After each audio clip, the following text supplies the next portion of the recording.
Assalamualaikum warahmatullahi wabarakatuh. Halo teman-teman, ketemu lagi dengan Caraku 55. Semoga teman-teman dalam keadaan sehat walafiat dan dimudahkan rezekinya. Ciri-ciri murai batu over emosi saat di lomba.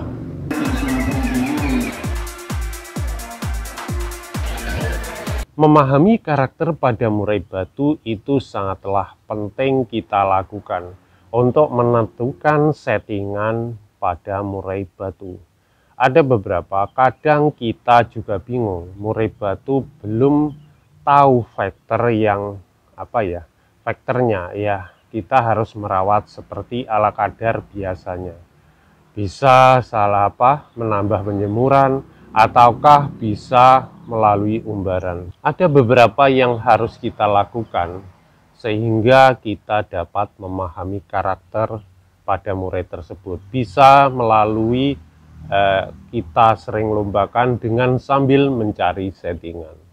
Pada burung murai over emosi, ini jelas yang di lapangan tingkah lakunya ini sangat kelihatan. Dari gerak-geriknya burung murai batu tersebut terlalu istilahnya mengancam, atau terlalu dia over, atau jika ada burung kita mulai gantangkan, dia akan berpolah tidak karuan teman-teman.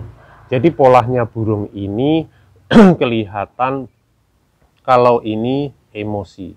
Biasanya dia akan cenderung mengejar lawan sana sini, bahkan dia loncat-loncat di mana ada burung, ada bersuara, itu dia akan mengejar dia. Contohnya seperti pada lomba seperti ini. Pada lomba seperti ini burung ini cenderung over emosi. Kenapa kok over emosi? Ya karena tingkah lakunya seperti ini teman-teman. Jadi dia nabrak, nangkring, nabrak lagi, nangkring, bahkan dia mengejar-ngejar kiri kanan.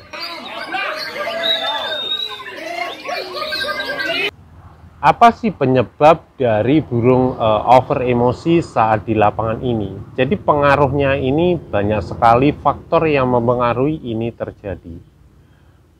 Mulai dari rawatan harian aja ya. Jadi rawatan harian nanti akan menentukan kedepannya pada saat dilombakan. Ada saat rawatan kita yang mungkin tidak kita sadari ya teman-teman. Saat di rumah itu ada burung murai batu yang lebih gacor, dor, dan suaranya keras melengking. Bahkan kita memelihara murai batu itu dalam rumah lebih dari 2. Ini khusus lomba ya, beda lagi, jangan samakan lagi dengan ternak seperti itu. Kalau ternak sih tidak masalah, karena banyak faktor ternak itu kan dia akan cenderung dipacu untuk birahinya atau emosinya. Tetapi di sini kalau kita sering untuk burung lomba, sering dalam rumah mendengar suara keras, pernah di video saya sebelumnya sering saya bahas, karena dia akan hilang faktor, bahkan terlalu over birahi emosi, bahkan burung ini galak. Karena setiap harinya dia mendengar burung tersebut, jadi emosinya itu terus menerus terpacu teman-teman. Birahi emosinya itu terus terpacu harian. Kalau banyak di rumah itu burung, otomatis burung ini yang akan kita lombakan, emosinya itu saat di rumah itu selalu berlebih, bocor terus, yang ada nanti di lapangan tenaganya itu nggak ada. Pernah saya mengalami itu memelihara bahkan 5 burung. Ya akhirnya ya tetap sulit untuk tampil di lomba.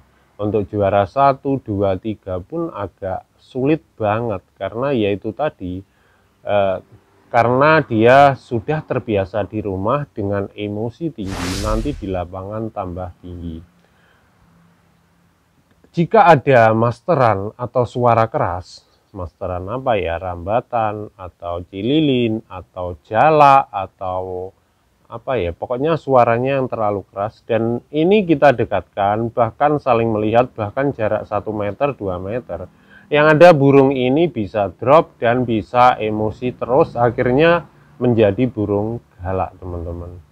Untuk faktor emosi pada burung murai batu saat kita lombakan di lapangan, ini mulai dari rawatan harian itu juga pencetus faktor tersebut. Ada juga penambahan extra fooding yang kita berikan itu berlebih. Contoh, pemberian ulat Hongkong untuk harian terlalu berlebih. Pemberian misalkan walang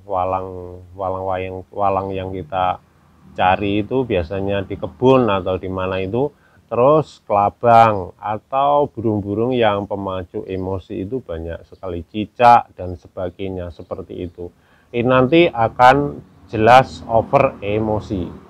Tetapi tidak semuanya burung kita setting atau kita berikan extra fooding tersebut itu burung over emosi, tidak semuanya. Jadi biasanya yang kalau kita berikan berlebih seperti Hongkong, itu burung di lapangan saya beri Hongkong. Biasanya itu burung itu 10 mampu Hongkong itu nggak masalah. Tetapi saya tambahi 3 atau 4 jadi over emosi. Ini burung semi semi factor. Kecuali untuk burung faktornya rendah, ini beda hal lain lagi. Untuk emosi mungkin agak menurun jauh seperti itu. Kita colok dengan Hongkong dengan atau cicak itu nggak masalah.